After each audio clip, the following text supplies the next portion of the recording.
ఖమ్మం, వరంగల్, నల్గొండ పట్టభద్రుల ఎమ్మెల్సీ ఎన్నికల్లో కాంగ్రెస్ అభ్యర్థి తీన్మార్ మల్లన్న గెలుపు లాంఛనమైంది. ఎలిమినేషన్ ప్రక్రియలో బీఆర్ఎస్ అభ్యర్థి రాకేష్ రెడ్డిని ఎలిమినేట్ చేసే అవకాశాలున్నాయి. గెలుపు కోట 1,55,092 ఓట్లకు రాకేష్ రెడ్డి చేరుకోకపోవడంతో ఎలిమినేట్ చేసే ఛాన్స్ ఉంది. తీన్మార్ మల్లన్న గెలుపు కోటాకు చేరుకునే వరకు ఓట్లు లెక్కించనున్నారు. 47 మంది ఎలిమినేషన్ తర్వాత తీన్మార్ మల్లన్న 19,375 ఓట్ల ఆధిక్యంలో ఉన్నారు. రాత్రి 11 గంటలకల్లా తుది ఫలితాన్ని ప్రకటించే ఛాన్స్ ఉంది. తీన్మార్ మల్లన్న గెలుపు ఖాయం కావడంతో కౌంటింగ్ కేంద్రానికి భారీగా చేరుకుంటున్నారు కాంగ్రెస్ క్యాడర్. బాణసంచా కాలుస్తూ సంబరాలు చేసుకుంటున్నారు. శేఖర్ మనతో లైవ్ లో జాయిన్ అవుతున్నారు. అప్డేటెడ్ ఇన్ఫర్మేషన్ తెలుసుకుందాం. శేఖర్, ఎప్పటి వరకు ఫైనల్ రిజల్ట్స్ అనౌన్స్ చేసే ఛాన్స్ ఉంది? ఇప్పటి వరకు ఫస్ట్ ప్రియారిటీ పూర్తయింది. రెండవ ప్రియారిటీకి సంబంధించిన ఓట్ల లెక్కింపు కూడా పూర్తయినట్టు తెలుస్తుంది. అఫీషియల్ గా మాత్రం 47 మంది అభ్యర్థులది పూర్తయితే, ఇక అన్అఫీషియల్ గా ఇప్పటి వరకు చూస్తే మాత్రం దాదాపు అంటే పూర్తి అయినట్లు తెలుస్తుంది. ఇక మల్లన్న కూడా బయటకు వచ్చేసి అందరూ కూడా క్యాడర్ తోటి బయటకు వస్తున్నారు. ఒకసారి మాట్లాడదాం అన్న, పూర్తయినట్లేనా? ఇంకా కొద్దిగా ఉంది. ఇంకొక హాఫ్ అన్ అవర్ 1 అవర్లో అయిపోతుంది. దాదాపుగా కోట పూర్తి దగ్గరకు వచ్చింది.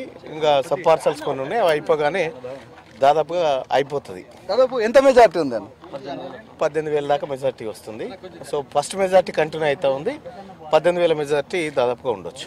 అంటే రెండవ ప్రియారిటీలో మూడవ అంటే బీజేపీ అభ్యర్థితోటే కోట ఫుల్ఫిల్ అవుతుందా, లేకపోతే సెకండ్ ఎవరైతే పర్సన్ ఉన్నారో రాకేష్ రెడ్డిని కూడా ఎలిమినేట్ చేసి ఆ ఓట్లను కూడా యాడ్ చేస్తున్నారు? బీజేపీ అభ్యర్థితో కోట పూర్తి కావాలి. కాకపోతే మాత్రం ఇంకేమన్నా 1,500 తక్కువ పడితే రాకేష్ రెడ్డి నుంచి కోట పూర్తి చేస్తారు. ఇప్పటి వరకు అన్ని పూర్తయినా? అంటే అది బీజేపీ అభ్యర్థిది రాకేష్ అది పూర్తయినట్టేనా కౌంటింగ్?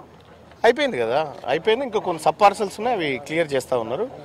దాదాపుగా అయిపోయింది. ఇంకా మరొక గంటలో పూర్తి స్థాయిలో అయిపోయేటువంటి అవకాశం ఉంది. ఆల్రెడీ విజయం కన్ఫర్మ్ అయింది. మీ వాళ్ళు బాణసంచా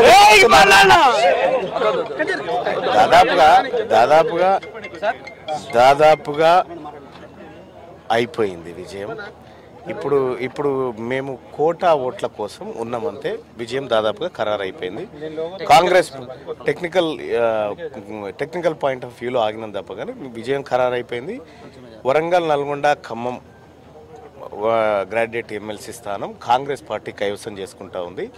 గౌరవ ముఖ్యమంత్రి రేవంత్ రెడ్డి గారి నాయకత్వంలో ఇక్కడ ఉన్నటువంటి మా మంత్రులు, ఎమ్మెల్యేలు, కాంగ్రెస్ పార్టీ అధినాయకత్వం అందరి సహాయ సహకారాలతో, కాంగ్రెస్ పార్టీ కార్యకర్తల సహాయ సహకారాలతో, అలాగే వివిధ పార్టీల లేదా మద్దతు ఇచ్చినటువంటి అన్ని పార్టీలు, సంఘాలు, అలాగే నిరుద్యోగ సంఘాలు కానీ అందరి సహాయ సహకారంతో ఇక్కడ కాంగ్రెస్ పార్టీ జెండా ఎగరవేసినాం. ధన్యవాదాలు. ఫైనల్ గా ఒకటే అడుగుతాను, మీ విజయాన్ని సంబంధించి ఎట్లా చూస్తారు? ఫైనల్ గా అడుగుతున్నారు. అంటే చాలా లాస్ట్ టైం కూడా మీరు దాదాపు దగ్గరికి వచ్చి ఇండిపెండెంట్ గా పోటీ చేశారు, దగ్గరికి వచ్చి ఓడిపోయారు. ఇప్పుడు మాత్రం ఘన విజయం అనే చెప్పుకోవచ్చు. ఈ విజయంలో కూడా మీకు చాలా ఆటంకాలు కలిగాయి. ఈ విజయాన్ని మీరు ఏ విధంగా చూస్తారు? ఫైనల్ గా చెప్పండి. అంటే ఫస్ట్ ఇంటర్వ్యూ మాకు ఇక్కడ రైట్. ఒక విషయం ఏంటంటే ఈ విజయము ఇది 100% పట్టభద్రులది.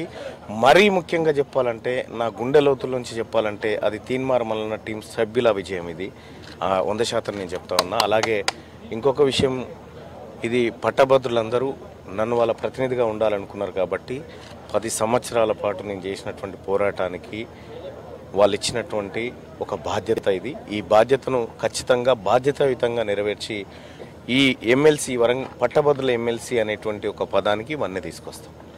అంటే తను పెద్ద ఎత్తున బాణాసంచా కూడా కాలుస్తున్న పరిస్థితి. ఎందుకంటే అఫీషియల్ గా మాత్రం 47 మంది అభ్యర్థులను ఎలిమినేట్ చేశారు. కానీ ఇప్పటికే అన్అఫీషియల్ గా దాదాపు అంటే బీజేపీ అభ్యర్థి ఎవరైతే ఉన్నారో గుజ్జల ప్రేమేందర్ రెడ్డికి సంబంధించిన ఓట్లను కూడా సెకండ్ ప్రయారిటీ ఓట్లను తీశారు. దాంట్లో కూడా పెద్ద ఎత్తున అంటే మొదటి నుంచి కూడా అంటే బీఆర్ఎస్ దాని మీదనే ఆశలు పెట్టుకున్నారు. కానీ అక్కడ కూడా కోట రాకపోవడంతో, గెలుపుకు సంబంధించిన కోట రాకపోవడంతో మరికొద్దిసేపట్లో బీఆర్ఎస్ అభ్యర్థికి సంబంధించి ఎనుగుల రాకేష్ రెడ్డికి సంబంధించిన ఓట్ల సెకండ్ ప్రయారిటీ ఓట్లను కూడా తీయనున్నారు. తనను కూడా ఎలిమినేట్ చేసిన తర్వాత ఆ కోట కూడా స్టార్ట్ చేస్తారు. ఇప్పటి వరకు అయితే దాదాపు 18,000కు పైచిలకు మెజారిటీతో ఉన్నానని కూడా చెప్పుకొస్తున్నారు. మొత్తం ఓవరాల్ గా చూస్తే కౌంటింగ్ ప్రక్రియ అయితే పూర్తయిందని చెప్పేసి కూడా ఇప్పటికే మల్లన్న చెప్పుకొస్తున్నారు. ఇక అఫీషియల్ గా అనౌన్స్ చేయాల్సింది ఇక్కడ. Right Shekhar, thank you.